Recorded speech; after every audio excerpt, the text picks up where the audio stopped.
Hi, and welcome to SysCon Retrofit. In this short video, we would like to show you what we can achieve through retrofit solutions. The term retrofit is commonly used when outdated and worn-out material handling systems have reached the end of their service life and need to be replaced. Retrofit simply means renovating and upgrading existing systems instead of installing completely new ones.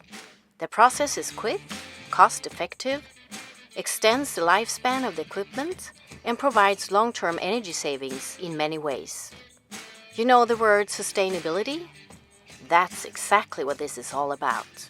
In the next few seconds, you'll see approximately 3 days of work carried out at a facility in Sweden.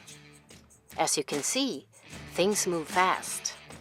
In this particular project, we renovated 12 pallet cranes over a total of 35 working days.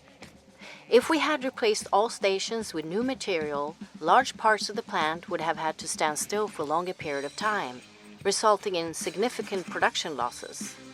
And best of all, this client has a complete system that does the exact same work in the exact same time.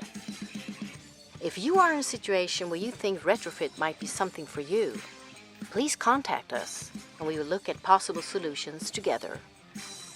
Maybe this could be the right method for your facility. Welcome to SysCon Retrofit.